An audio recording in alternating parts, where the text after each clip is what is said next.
제가 여기서 목회하기 전까지 여러 교회에서 사역을 했습니다.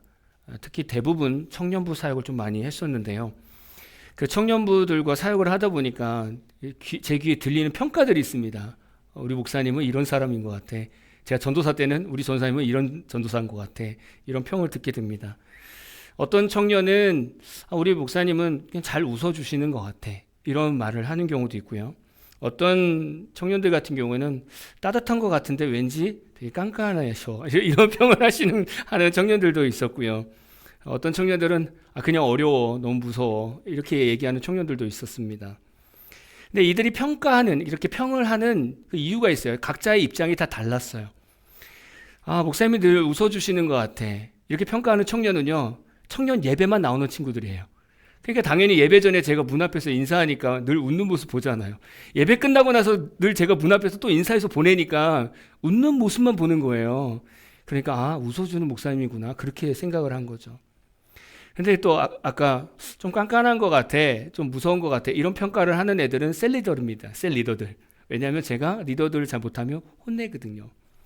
뭐 소외시킨다든지, 예배 혼자 오는 친구들 말을 안 시킨다든지 그러면 좀 뭐라고 혼냅니다. 그러니까 이런 친구들은 목사님 조금 까칠한 것 같아, 이렇게 평가를 하는 거예요.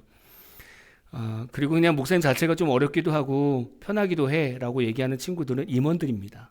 가장 가까이서 저와 함께 숨을 쉬고 함께 목회를 하는 친구들은 저에 대해서 훨씬 더 많이 발견하기 때문에 오히려 훨씬 더 좋게 평가하는 경우도 있습니다. 근데 제가 평가를 받았던 것 중에 되게 웃긴 평가가 있었습니다. 그게 뭐였냐면 이 목사님은 독재자 같아, 이거였었어요. 독재자. 제가 한동안 독재자가 제 별명이었습니다. 이렇게 평가하는 친구들은 어떤 친구들이냐면 새가족 친구들이었습니다. 새가족. 왜냐면 예전에 제가 부산에서 사역할 때 청년들 안에 매뉴얼이 있었어요. 연애 매뉴얼. 이게 뭐였냐면 등록한 지 6개월 이내는 연애 금지, 제자훈련 1권 마스터하지 않으면 연애 금지, 24살 미만 연애 금지, 그리고 뭐 둘이 이 과정을 잘해서 이제 사귀게 되면 사귀기 전에 목회자한테 와서 기도받기, 둘이 헤어졌다 그러면 교회 떠나지 않고 본 교회에서 둘이 얼굴 마주 보면서 각자 회복하기, 그리고 둘 중에 한 사람이 남자친구가 생기거나 결혼한다 진심으로 축하해주기, 이런 매뉴얼. 죽을 만큼 힘들겠죠? 이런 매뉴얼이 있었어요. 그러니까 새가족한테 이게 새가족 팀장들이 새가족 오면 이걸 다 먼저 브리핑을 해줘요. 그러면 새가족들이 이걸 듣고 나서 아니 뭐야, 이 교회 목회자 무슨 독재자야? 이렇게 대부분 평가를 하는 거예요. 왜냐하면 그들 안에 실제로 교회에 와서 연애하고 싶은 마음이 있었기 때문에 그래요. 그러다 보니까 그런 평가를 할 수밖에 없었던 거죠. 근데 사실 이 매뉴얼 때문에 청년들을 많이 보호할 수 있었어요. 말 그대로 그런 사심을 가진 청년들은 이 매뉴얼 하나를 보고 실망하고 떠났어요. 그래서 그 옆에 큰 교회로 가고요. 의외로 신앙생활을 하고자 하는 청년들은 남아가지고 오히려 잘 정착하고 그 친구들이 어떤 조건이 됐을 때 또 친구들을 만나서 결혼하는 케이스들이 훨씬 더 많았어요. 그래서 이 매뉴얼 있는 교회는 제가 기도해준 커플이 한 10몇 커플 됐던 것 같아요. 근데 거의 한 커플만 헤어지고 나머지 다 결혼했어요. 확률이 90몇 %죠. 대단한 확률입니다. 그러나 이걸 유지할 때까지 전 독재자라고 평가를 들었습니다. 다 저마다의 느끼는 평가죠, 사실은. 우리는 누군가를 평가할 때 그냥 자신의 입장에서 평가하는 것 같아요, 사실은. 내가 느끼는 걸로 평가하는 것 같아요. 여러분 사회생활 다 하시잖아요. 사회생활 하다 보면 나를 위한 평가가 들리잖아요. 저 사람이 어떻다더라, 저 사람이 어떻다더라. 근데 그게 우리 귀에 들릴 때 100% 인정이 되십니까? 안 돼요, 사실은. 나는 이런 사람 아닌데. 근데 어떤 사람이 나를 볼 때 그렇게 느꼈기 때문에 그런 소문을 돌게 한 거죠. 저는 인정이 안 되죠. 그러니까 여러분 이 평을 받았을 때 여러분 기분이 어떠실 것 같아요? 이건 내가 아닌데.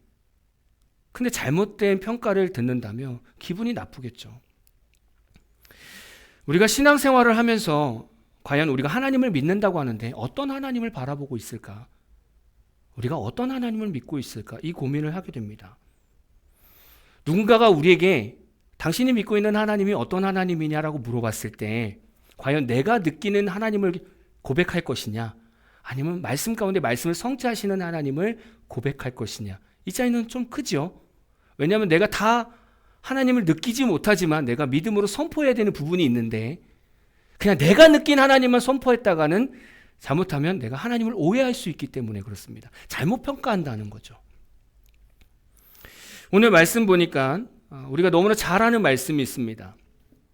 이스라엘 백성들이 출애굽을 하고 나서 이제 모세는 하나님과 독대하기 위해서 시내산에 올라갔습니다. 하나님 말씀 받기 위해서 올라갔죠. 그 기간이 얼마나 됐습니까? 40일이었습니다. 40일. 40주, 40야를 산에서 하나님을 계속 만나고 있었습니다. 백성 입장에서 보니까 도저히 모세가 내려올 기미가 안 보이는 거예요. 너무 더딘 거예요. 불안한 거죠. 그래서 이스라엘 백성이 아론한테 야, 우리를 위해서 우리를 인도할 신을 만들어줘라. 그랬더니 아론이 그래, 그러면 금고리를 가져와. 그래서 만든 게 금송아지입니다. 그리고 나서 이제 이게 우리 하나님이야. 그러니까 우리 여기다가 예배드리자. 이렇게 만들어버린 거예요. 하나님이 이 모습 보고 얼마나 기가 막히셨을까요, 지금? 지금 하나님은 모세하고 독대하고 있는데 이스라엘 백성들이 저 밑에서 자신이 만난 하나님이라고 얘기하면서 지금 금송아지를 만들어 놓고 거기다가 지금 예배를 드리고 있다는 거예요. 하나님 입장에서 얼마나 황당하겠습니까? 많이 화가 나고 정말 죽이고 싶겠죠. 여러분, 하나님이 이스라엘 백성에게 지금까지 시내산에 올 때까지 하나님께서 어떤 일을 하셨어요? 출애굽할 때부터 쭉 정리해 보면 이렇습니다. 애굽에서 있으면서 이제 하나님의 어떤 약속을 이루시기 위해서 출애굽을 할 때 10가지 재앙을 통해서 하나님 출애굽을 시키셨어요. 그 자체만으로도 하나님을 만날 수 있지 않습니까? 자, 나왔더니 어떤 일이 있었냐면 홍해 바다를 만나게 됐어요. 이제 다 죽었구나. 앞에는 바다고 뒤에는 애굽 군대가 따라오고 있으니까. 근데 하나님께서 홍해를 가르시고 마른 땅을 만드시고 이스라엘 백성을 거기다 걷게 하셨단 말이에요. 여러분 한번 생각해 보세요. 제주도 바다가 갑자기 여기서부터 저기 그 우도까지 물이 갈라지는 거예요. 그래서 크리스찬들 거기를 건너라는 거예요. 하나님 그렇게 하셨어요? 그렇게 지금은 안 하시겠지만 예를 들면 막 바다가 막 이렇게 갈라진 거예요. 여러분 거기 건넜다고 생각해 보세요. 그것만으로도 놀라운 하나님을 만난 거 아닙니까? 계속 울고 먹지 않겠습니까? 밥 먹을 때마다 야, 어떻게 하나님 그 바다를 가르셨을까? 계속 울고 먹지 않겠습니까?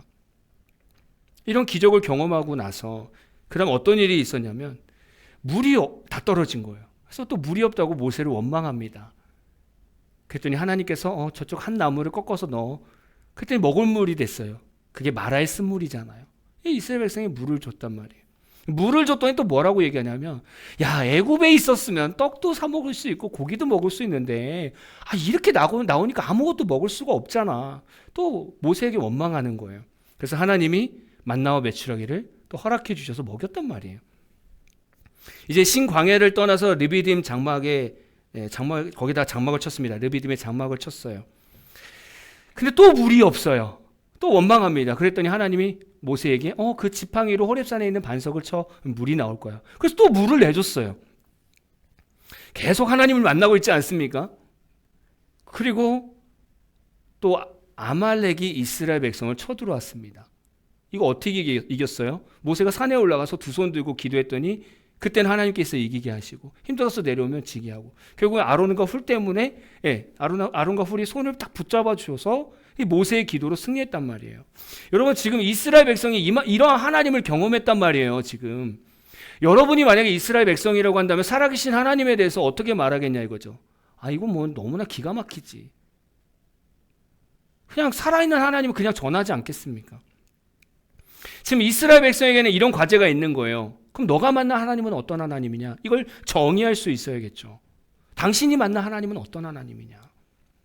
출애굽을 시키시고 광야에서 먹이시고 전쟁에서 승리하신 하나님을 만났는데 그럼 이스라엘 백성 너희들은 진짜 살아계신 하나님을 만났느냐?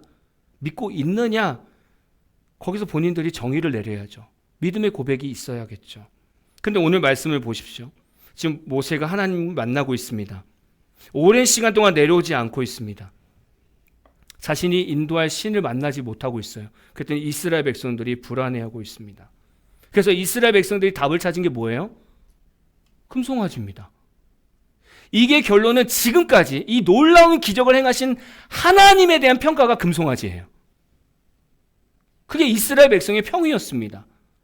자기가 답답하고 힘들 때 결국에 하나님을 평가한 것이 금송아지 하나 만들어 놓고 이게 하나님이라고 평가를 했어요. 여러분 얼마나 하나님 입장에서 기분 나쁘겠습니까? 그 앞에서 놀라운 일을 행하셨는데 결국 이스라엘 백성들이 힘들 때 하나님을 찾은 거, 하나님을 만든 것은 요딴 하나 그냥 금송아지 하나인 거예요. 그냥 금송아지 하나. 그게 하나님의 평가였습니다. 이스라엘 백성이 그동안 여기까지 시내산 앞에까지 걸어오면서 만난 하나님의 평이 금송아지 하나였다. 여러분 이 입장, 하나님의 입장 생각해 보세요. 하나님 기분 나쁘지 않겠습니까? 애굽에 처음 난 모든 것들 다 죽이면서 이스라엘 백성을 건져냈어요. 근데 고작 이 이스라엘 백성이 힘들 때 하나님을 표현한 것이 금송아지다?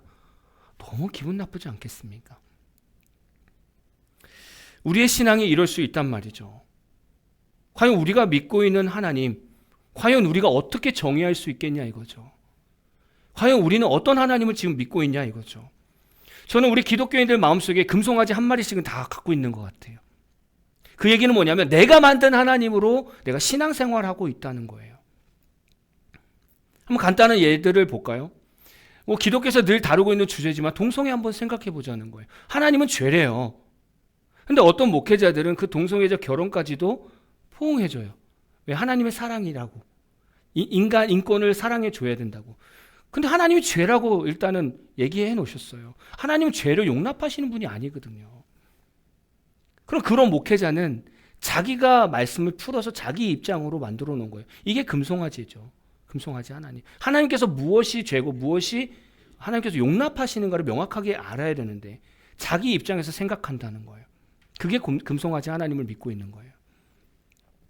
또 어떤 사람들은 안식일을 기억하여 거룩하게 지키라는 이 말씀을 생각할 때 이 말씀을 다 지키지 못하는 사람들이 있습니다. 저희가 코로나 시기 때 어떤 성도들이 있었습니까? 가난한 성도가 생겼습니다. 가난한 성도가 뭐죠? 교회 안 나가는 성도를 거꾸로 얘기해서 가난한 성도입니다. 안 나가는 성도. 이 성도들한테 물어봤을 때 이유가 그거였었습니다. 기존 교회에 너무 많이 실망을 했다고. 그럴 수도 있죠. 그래서 이들이 한 것은 그냥 혼자서 카페 같은 데 가서 혼자 예배 드리거나 몇몇 모여서 예배를 드리는 거였습니다. 그럴 수 있습니다. 근데 다시 교회로 돌아가야 되잖아요. 근데 이들한테 교회에 다시 가라고 한다면 이들이 그래요. 합리화하는 게 뭐냐면 성경에서도 얘기하잖아요. 우리 내면이 성전이라고. 그래서 나는 지금 무형교회를 세우고 있다고. 그렇게 얘기합니다. 맞아요. 무형교회 너무 중요하죠. 내면의 성전 너무 중요하죠. 근데 내면의 성전이 잘 지어졌다면 이제 하나님이 지어놓은 유형교회 그 안에 모여서 서로 사랑으로 하나가 되는 이 삶을 살아가야 됩니다. 그러니까 무형교회와 유형교회 이 두 개가 골고루 성장을 해야 돼요. 그게 거룩한 교회거든요. 근데 하나만 추구한다? 그것도 내가 만든 하나님이라는 거예요. 내가 만든 하나님. 또 하나님은 이웃을 사랑하래요. 내 원수까지 사랑하래요. 근데 여러분 다 사랑할 수 있습니까? 내 가족 사랑할 수 있죠. 근데 여러분을 힘들게 만들고 여러분을 사기쳐가지고 빚을 몇 억을 막 이렇게 지게 하고 도망갔던 사람들 사랑할 수 있겠습니까? 근데 하나님은 사랑하래요. 근데 성도들은 그렇게 얘기하죠. 어떻게 성도가 말씀대로 다 삽니까? 어떻게 다 사랑해요? 이렇게 얘기해요. 그거는 금송아지 하나님이잖아요. 하나님은 사랑할 수 있대요. 사랑할 마음도 주신대요. 중요한 건 우리가 그 사랑해야 되는 그 사람한테 사랑한다고 그러니까 그런 기도를 해야 돼요. 직접적으로 사랑한다고 말을 할 수는 없지만 하나님, 저를 사기치고 도망간 저 인간을 제가 인간적으로 용서 못하지만 그냥 하나님의 은혜로 제가 사랑하겠습니다라고 고백하는 거예요. 그때 하나님은 우리에게 사랑을 부어주시는 거예요. 근데 할 수 있겠습니까? 못한다는 거예요. 못한다고 하는 사람이 훨씬 더 많아요. 아니 똑같은 하나님을 믿고 있는데 못한다고 하는 말이 훨씬 더 많아요. 그게 금송아지 하나님이라는 거예요. 내가 만든 하나님이라는 거예요. 내가 만든 하나님은 나를 이렇게 이해해 주신다는 거예요. 아니요. 하나님은 사랑하래요. 너무 다르지 않아요? 하나님 생각과 우리 생각이 너무 달라요. 여러분 한번 지금 이렇게 말씀드렸는데 한번 생각해 보세요. 우리 삶의 문화들 보면요, 금송아지 수도 없이 나옵니다. 기독교의 어떤 말씀과 우리 삶 비교해 봤을 때 우리 삶에 내 편한 대로 만들어 오는 금송아지 하나님 진짜 많아요. 그러니까 내가 타협한 게 너무 많아요. 거기서 진짜 우리 살아계신 하나님을 만나고 있을까? 내가 만든 하나님 말고 진짜 성경 가운데 살아계신 하나님을 내가 만나고 있을까라는 건 저와 여러분에게 질문을 던져야 돼요. 사실 이거는 저도 설교하면서 저에게 질문을 던진 거예요. 내가 모든 분야에서, 제 삶의 모든 분야에서 정말 살아계신 하나님을 믿고 있는가? 라는 질문을 하게 됐습니다. 여러분, 어떤 문제가 터졌을 때 그 문제를 100% 하나님께 의지합니까? 다 하나님 방법으로 나아가기를 원하십니까? 때로는 내가 풀어야 되는 거 아니야? 내가 고민해야 되는 거 아니야? 이렇게 생각하지는 않습니까? 우리가 믿고 있는 하나님은 전능하신 하나님이고 어디서든지 계시는 무소부지하신 하나님이고 시간과 공간을 초월하시는 하나님이신데 과연 우리가 그런 하나님을 믿고 있냐 이거죠, 진짜로. 우리 삶 속에서. 그 하나님을 믿었다면 염려 걱정은 없겠죠. 여러분, 염려 걱정하는 이유가 뭡니까? 여러분이 염려 걱정거리 이 주제에 있어서는 하나님이 차치하지 못하고 있다는 거잖아요. 거기는 맡겨놓지 못하고 있다는 거잖아요. 그러니까 내가 염려하고 걱정하는 거잖아요. 우리는 왜 금송아지 하나님을 만들어 나갈까? 이 고민을 했어요. 간단히 두 가지만 나누고 말씀 마치겠습니다. 첫 번째, 버림받을 것 같은 두려움 때문에 금송아지 하나님을 만드는 겁니다. 버림받을 두려움. 출애굽기 32장 1절 볼까요? 백성이 모세가 산에서 내려옴이 더딤을 보고 모여 백성이 아론에게 이르러 말하되 일어나 우리를 위하여 우리를 인도할 신을 만들라. 이 모세 곧 우리를 애굽 땅에서 인도하여 낸 사람은 어찌 되었는지 알지 못함이니라. 여기 앞에서 산에서 더디 내려오는 것을 봤다는 거예요. 이스라엘 백성들이 생각할 때 왜 이렇게 모세가 안 내려오지? 왜 이렇게 늦는 거야? 이 더딤 때문에 힘들었던 거예요. 뭐 지금처럼 핸드폰이 있고 카톡이 있으면 이제 어떻게 보면 모세가 이제 담임 목회자잖아요. 각 지파 그 대표들 이렇게 단톡에 모아놓고 아우 죄송합니다. 제가 하나님하고 좀 대화가 길어지다 보니까 조금 늦습니다. 먼저 식사하시고 편하게 있다가 돌아가세요. 뭐 이렇게 단톡을 남길 수 있겠지만 뭐 이때 무슨 연락을 하겠습니까?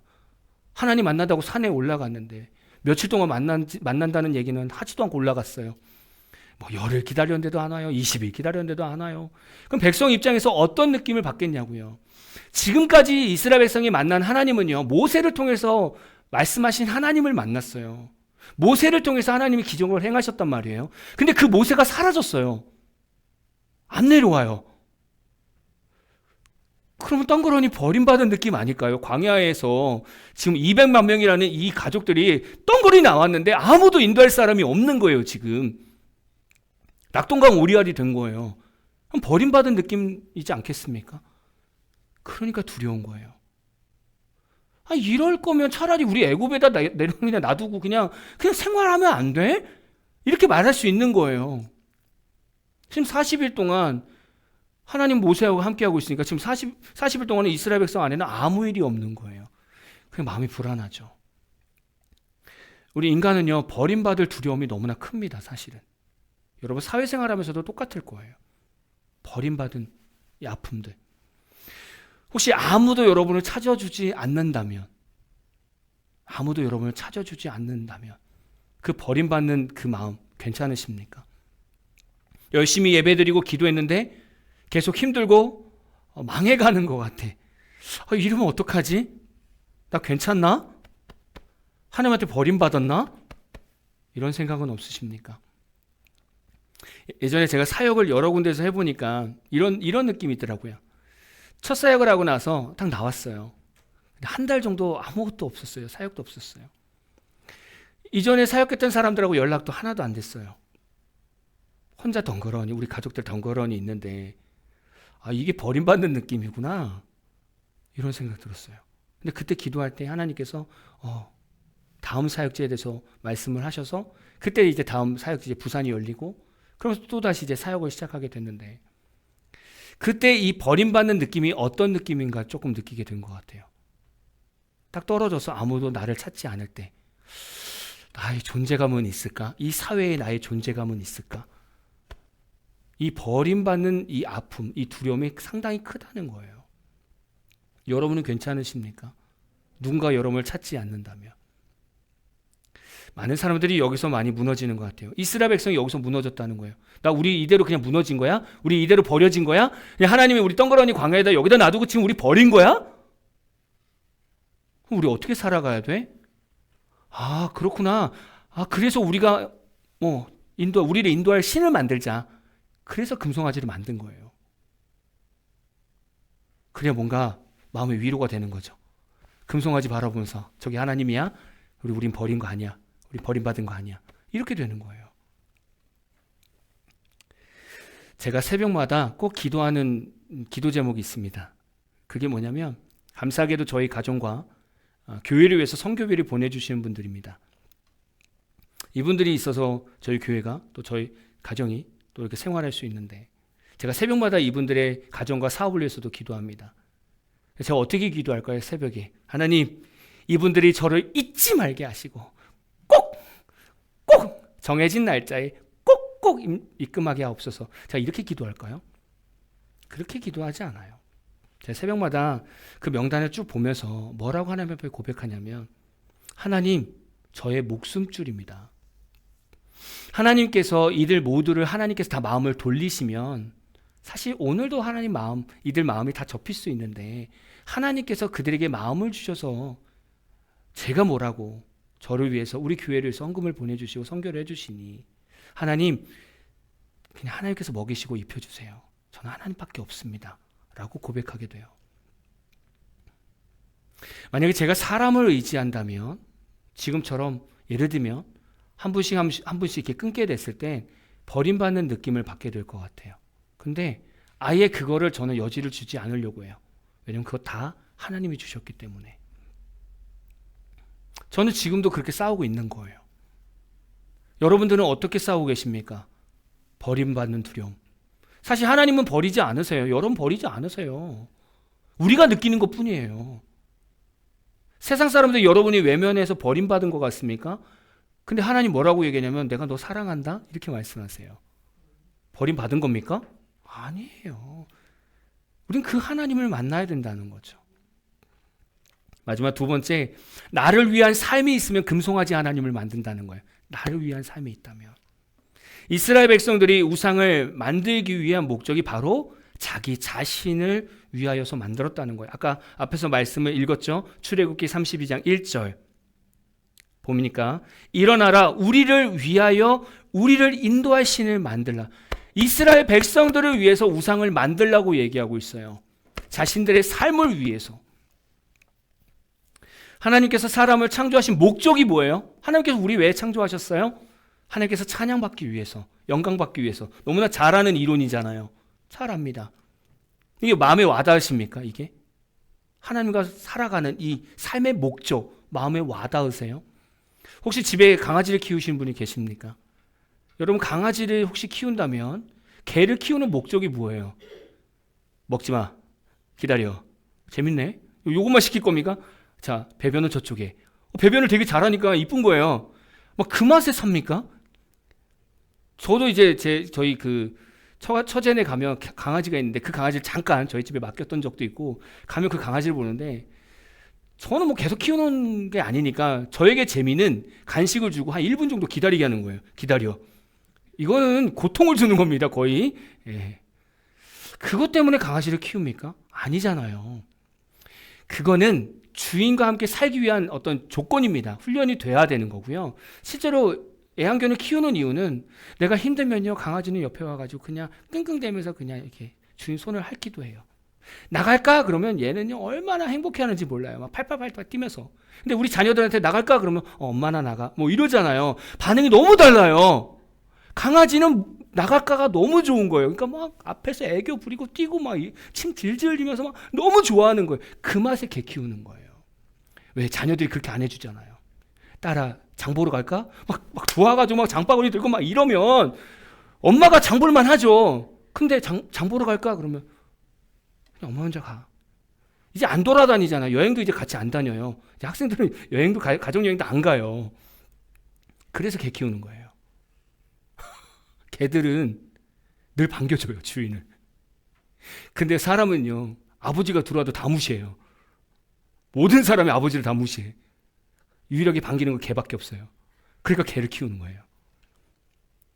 근데 하나님이 우리를 왜 창조하셨냐 이거죠. 하나님이 기다려, 먹지 마, 돈 벌지 마, 헌금해 이러려고 우리를 만들었습니까? 아니잖아요. 하나님께서 인도하시는 대로 자 이쪽으로 가봐 따라갔더니 놀라운 일이 있는 거예요. 또 취업하는 일이 있는 거예요. 결혼하는 은혜도 있는 거예요. 그러면서 우리가 느끼는 거죠. 와, 하나님 대박이네요. 어떻게 이런 멋있는 계획을 세우셨어요? 대박, 하나님 최고예요. 이 고백을 듣기 위해서 우리를 창조하셨다고요. 근데 우리 신앙생활하면서 한번 생각해 보세요. 우리 하나님은 어떤 하나님인가? 늘 고난을 주시는 하나님, 고난의 끝을 보여주시는 하나님, 믿음의 끝까지 가게 하시는 하나님, 뭐 이런 고백만 하잖아요, 사실. 근데 우리 하나님 사실은 그런 하나님이 아니에요. 그거는 하나님과 교통하기 위해서 훈련하는 것 뿐이에요. 실제로 하나님이 우리를 만드신 목적은 찬양받기 위함이고 감사를 받기 위함이고 하나님 최고예요. 막 이걸 받기 위해서 우리를 만드셨단 말이에요. 근데 과연 우리 삶에 이게 있냐 이거죠. 이스라엘 백성 한번 보십시오. 이스라엘 백성이 지금 이 시내산 앞에까지 올 때까지 많은 기적을 경험했단 말이에요. 누구를 위한 기적입니까? 이스라엘 백성들을 위한 기적입니까? 물론 그렇게 느낄 수 있어요. 왜냐하면 이스라엘 백성이 물이 없다고 하니까 물을 준 거고요. 양식이 없다고 하니까 양식을 준 거예요. 그러니까 이스라엘 입장에서 볼 때는 우리를 위해서 응답해 주셨네? 나를 위해서 응답해 주셨네? 라고 느낀 거죠. 근데 하나님 입장에서 생각해 볼까요? 하나님이 이스라엘 백성에게 왜 이렇게 응답하셨을까요? 물 마셨어? 만나와 메추라기 먹었어? 괜찮았어? 아말렉 전쟁 기가 막히지 않냐? 내가 이기는 거? 내가 네 하나님이야. 난 네 삶에 살아있는 하나님이야. 나 그거 가르쳐 주려고 기적 베푸는 거야. 이게 하나님 입장이에요. 근데 이스라엘 백성 입장에서는 나를 위해서 세웠기 때문에, 나를 위한 기적이라고 생각했기 때문에 결국 모세가 없으니까 나를 위해서 우상을 만드는 거예요. 만약에 지나온 삶 가운데 진짜 살아계신 하나님을 만났다면 우상이 필요가 없겠죠. 왜냐하면 이 모든 삶이 나를 위한 삶이 아니라 하나님을 위한 기적이었으니까. 우리가 하나님을 믿기 위한 기적이었다라는 걸 믿었다면 40일 동안 그냥 기도하면서 기다렸을 거예요. 중요한 겁니다. 우리 삶에 내가 원하는 삶이 있으면 우리는 우상을 만들게 돼요. 왜냐하면 제가 지금까지 사역하면서 많은 분들하고 이렇게 신앙 상담을 하면 내가 원하는 삶이 있잖아요. 내가 뭔가 하고 싶은 삶이 있잖아요. 그러면 제가 물어봐요. 이거 기도해 보셨어요? 하나님께 기도해 보셨어요? 그러면 솔직한 말씀을 하세요. 기도 못 하겠어요. 하나님이 하지 말라고 할까 봐. 이렇게 얘기해요. 그 얘기는 뭐냐면 똑같은 거예요. 내가 뭐가 하고 싶은 삶이 있기 때문에 실제 하나님한테 못 가는 거예요. 그러니까 금송아지 하나님한테 가는 거예요. 나 기도했어. 나 잠깐 기도했어. 그리고 내가 원하는 삶 선택할 거야.